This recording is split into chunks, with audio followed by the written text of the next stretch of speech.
This is Brent Richardson, and welcome to the Business Minutia podcast, where our focus is on the details of business that are often passed over by traditional classes and leadership training. We focus on the stories of real people who have tried, failed, and learned through their experiences and are willing to share their lessons with others.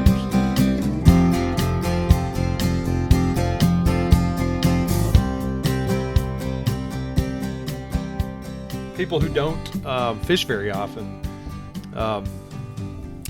like have certain types of things that it's like I caught a fish one time with this one bait, and that's the answer. I'm going to use that bait every time. Yeah, we're in the middle of fishing season right now, and I mean, we have got lures everywhere, hooks everywhere. Red is the color of this weekend. Blue is the color. We must collect all red lures. Drives me crazy. One of my favorite recent comedians is a guy named Dusty Slade. He does this bit about, I hate to give other people's jokes, but you got to go look the guy up. But he talks about people that require you to take your shoes off of their house. With the house he grew up in, they were like, no, keep those on. Protect your feet. They could be hooks. Who knows? And you probably should keep your shoes on in my house. And for us, it used to be Legos, right? But now it's not Legos. Yes, now it's fishing lures. I try to have a place for everything, but when you've got kiddos that are excited about fishing, you can't. It's hard to control where everything ends up. And those are painful. Nobody's been hooked yet. Other than me, I tend to hook myself from time to time, but. Okay, well, that's a fishing box. That's not what we're talking about this Well, week. I think the point is that, early on when you're first learning to fish, you have this one bait you use, and that's all you use, and you think that's all that works. Yeah. Until you realize, there's this whole other one. This one works really good, too. I have lures now that I don't use anymore that I used to only use. Right. And every once in a while, I'll pull them back out, and I'll be like, hey, remember this thing? It was really good. Well, and once I learned how to use a worm. Taught you how to fish with a rubber worm. Yes. Yeah. Once you got that down, then you'll catch more fish than I will. Game over. Absolutely. So there's this old saying that to the man with a hammer, everything looks like a nail. Right? If your skill set is minimal, you keep applying the same solution over and over again, but it's outrageously inefficient. And you really have to start to build a toolbox with skills to help you be successful, certainly in the corporate environment. Now, I think we'll want to have some conversation separately about what kind of skill set you need in your toolbox from a small business perspective. Right.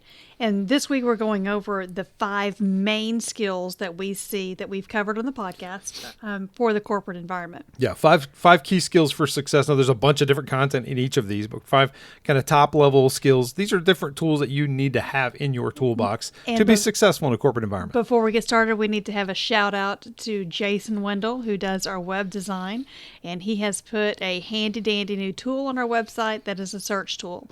So if there are any of these keys that you can really search for anything that we've covered in before, and it's fully before on the podcast, and that'll pop up. Fully searchable. And if you're looking for web design work, I highly recommend Flying Donut Media. Our website is really nice, very sweet. He helped out as well with the theme and the design, and got that all set for us. It looks amazing, and got other people we can credit for that, but we'll get that another time. So our first skill that we're going to cover is communication. Yeah, that's probably the biggest one. Yeah. Right. To me, it's number one in terms of the things that, and I've used this in training courses that I've given in a corporate environment in the past, which is when people would ask, like, what's the number one thing that new hires would need to grow and develop, and it's your communication skill. That's the first thing that I would say to focus and develop. And there's always a class that you took in college that you had to work hard at. Right. There was whether it was differential equations, or linear algebra, or anatomy and physiology. How many times did we see people in the hallway just grouped together like a network of junkies that were all in pain together? That's what the A&P class was. You could always sell anatomy and physiology to people who were working their way to be respiratory therapists or nurses or things like that, and they would suffer together because I got to get through that class, right? Every degree seems to have one of these where I got to get through electromagnetics. I got to get there's some course that people would just fret and fear about.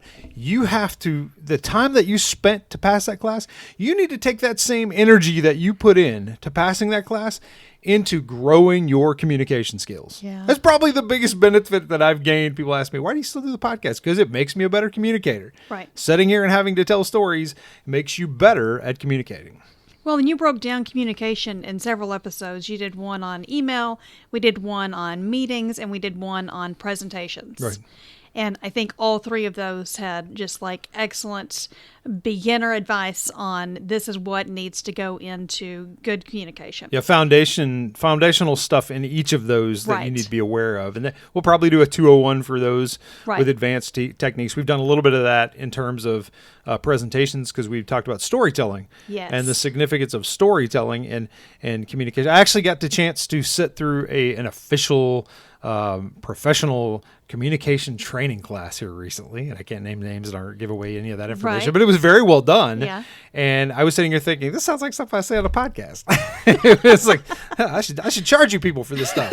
They're charging us for this, but it was very well done, and they talk heavily about storytelling. And it was the first Yeah. time I'd heard somebody actually use that term in terms of a communication training, but that's really what it is. Maybe he listened to your I guess podcast. so that's and right. then- That's right. But it's a big part of being a really good presenter is being able to articulate a story in a way that people will retain and hold on to, because they're probably not going to remember all your facts and data, right? Right. But they'll remember the story. And the second big item for the toolbox is time management skills.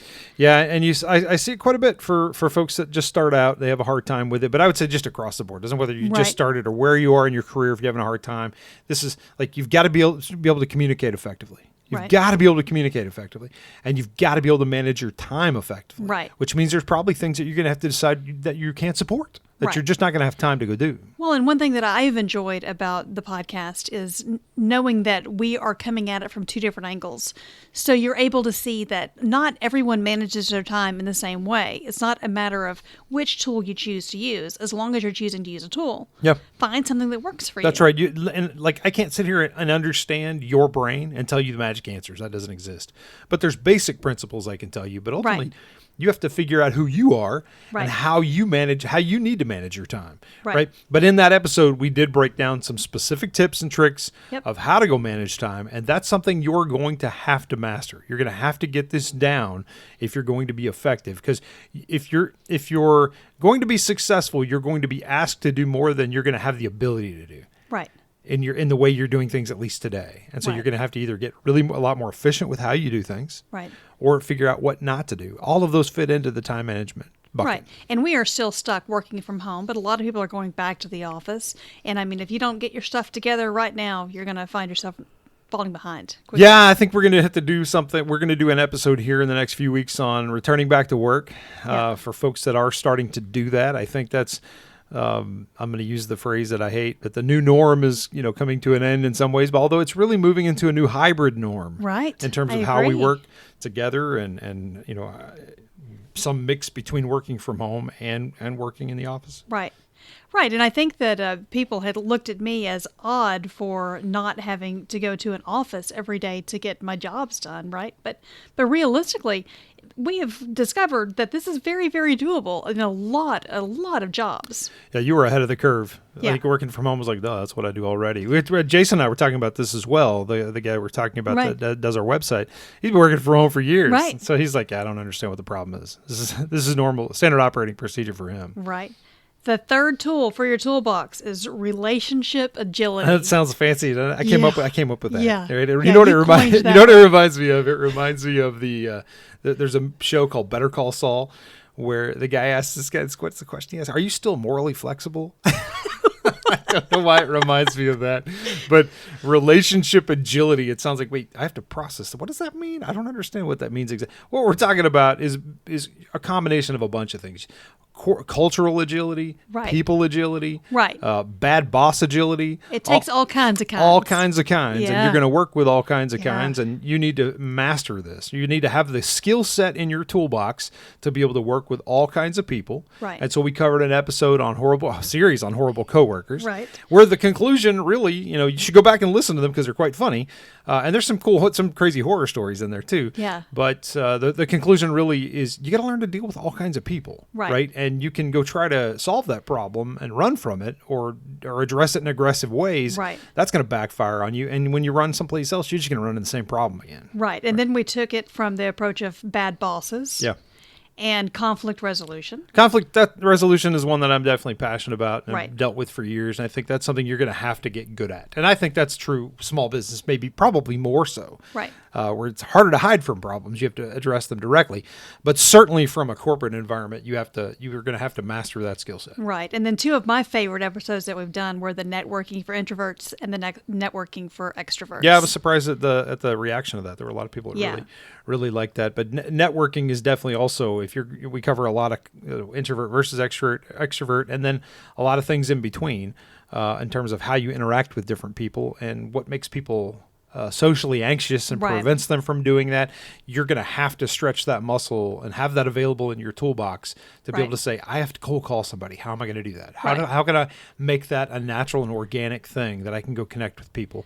Got to gain that skill set if you're going to be successful in a large corporate environment. Right. And then we had two great interviews, one with HR and one on racism. Yeah. And I tell you what, you listen to the racism episode and then the conversation with Jane on HR, such good content. And it begs the question, okay, that where's the gender topic? And I'll tell you, for listeners, I have searched long and hard I'm very picky about who I bring on the podcast, because I've had some that I'm like, yeah, I think we need a little more engagement there, a little more charisma. So I'd like to see. I'm really picky about who comes on, but the gender bias topic is such a huge item that we are searching for the right person. I have been declined 4 times from folks. Then you can understand why. Why don't you tell we do have one that has a great story that we can share on the gender bias topic that kind of fits here. We'll just sidebar and tell. Yeah. But we are looking for a good candidate. If you have somebody in mind, reach out to me. Don't be insulted if I tell you no, because I am super picky about who's going to cover this topic because it's too important. But maybe share that story. So there's a woman who I spoke with because I was curious if she would cover this for us. And she said, well, let me just tell you my story first. And she's in leadership, has her own company, all of that now. But when she was first starting out, she was up for promotion and she was up against one other guy. And they were both interviewed and they both had kids. And they asked her, well, what are you going to do if your kid gets sick? You're going to end up having to stay home with the kid. And the other dude, his wife is going to stay home with the kid. So we're not going to promote you. We're going to promote him. Is that not a lawsuit? This is absolutely crazy. Oh, but it gets so much better because the man gets promoted and he is going out and drinking with the guys after work and everything. And then they soon realize that this dude is an alcoholic, that they have promoted him and he's a flaming alcoholic. So then flaming alcoholic? Wow. All right. You've heard of fireballs, okay, right? All right. The connotation is that there may be other problems. That is not a problem. All right. Let's dodge that. Okay. How about just alcoholic? Continue. Sorry. So they then bring her in and say, we want to promote you so that you can fire him. You derailed a lot.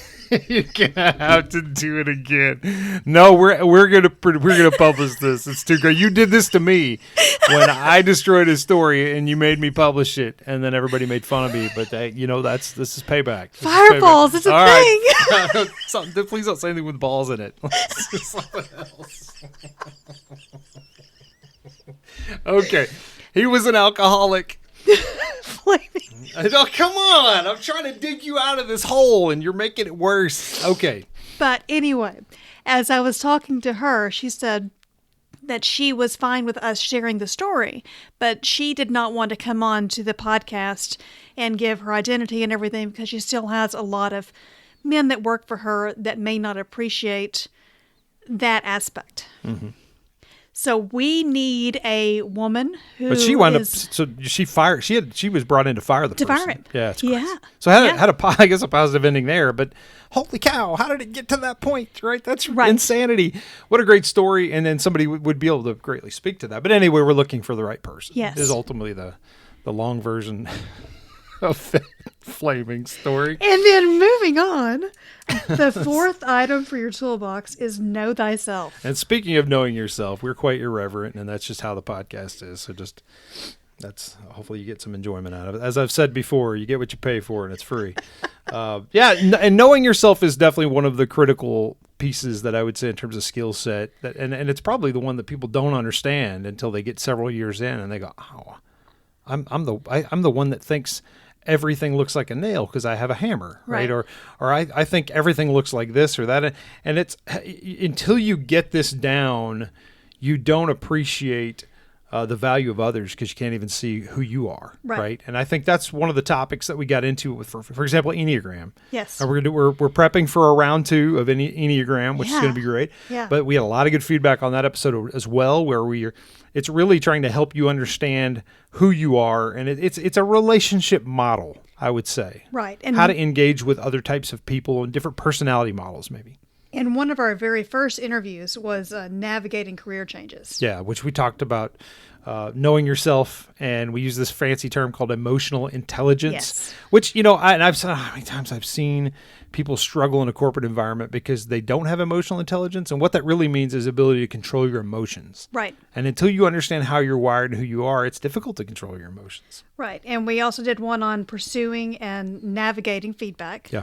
Those are 2 different ones, Right. one pursuing and one navigating it. And then recently... That's how you start to learn about yourself. Right. Is you've got to be Feedback, willing the to... feedback loop. Right. The ability to go listen, and Rodney talked about that. It was a great episode about how he goes about gathering feedback. Right. And then which feedback to listen to and how to That's figure right. out what not to listen to, I see which people is fascinating. people who will get feedback from one person and then they'll make a bunch of changes. And, that's right. dangerous. Right. Get a lot of feedback. Get a bunch of different feedback points. And here recently, you did one on why am I here, Mm-hmm. and another one on when is it time to leave. And all of those, when is it time to leave, for example, it's difficult. No, I can't answer that question. You have to figure out who you are and how you're wired. Right.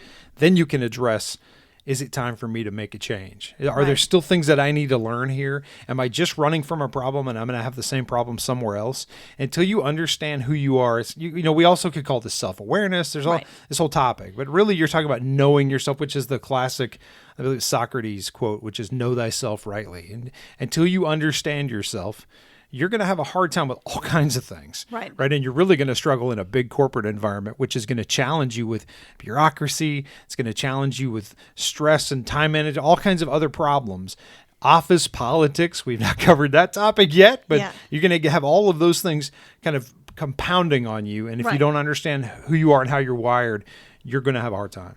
So we've done communication, time management, relationship, agility, know thyself, and then the last one would be grow or die. Yeah, or growth mindset. We debated, but that's really what it comes down to. Right. Is you've got to be continuously growing. You got to be continuously getting better. This is where we talked about continuous education. Right. About you butchered colleges. Yeah, but I didn't mean it to come across that way, but I had somebody say, "Well, you're really negative. Your alma mater." No, I'm not. I'm really.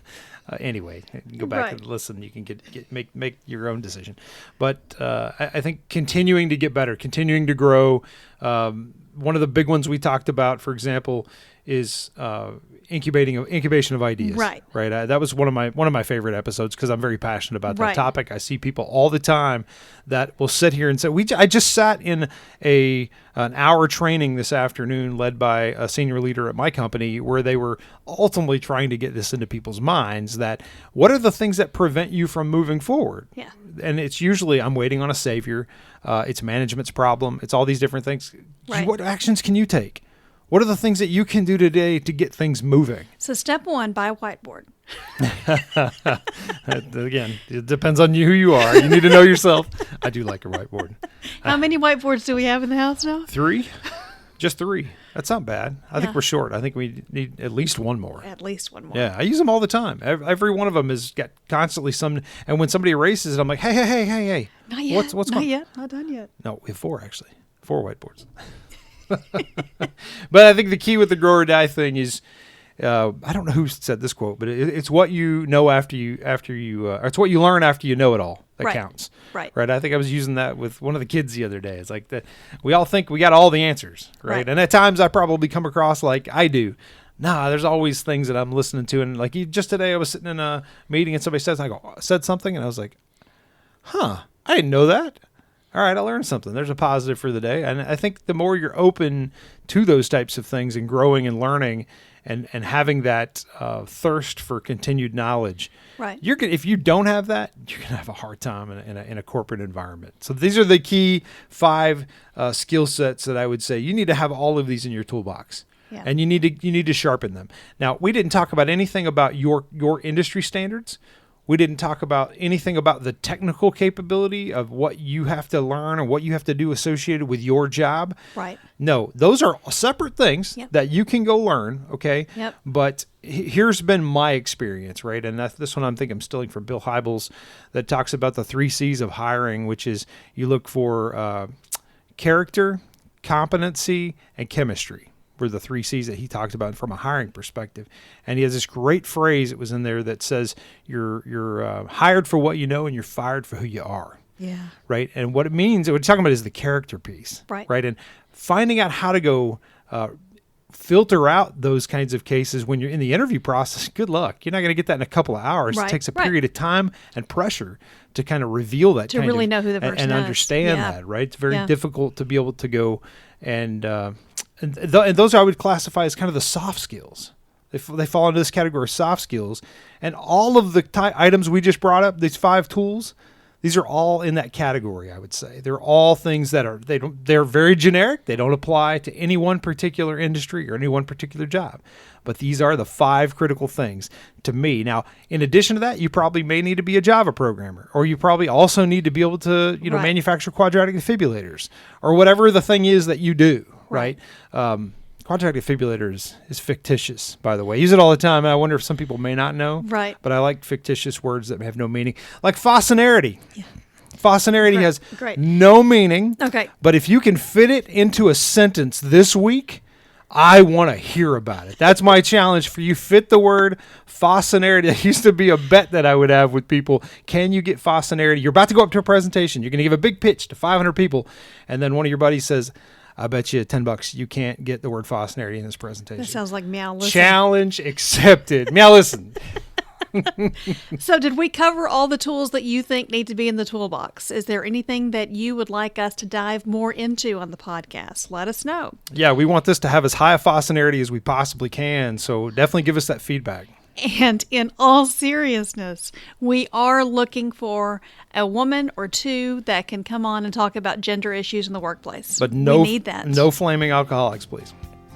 Goodness gracious. You got to come. What about fireballs?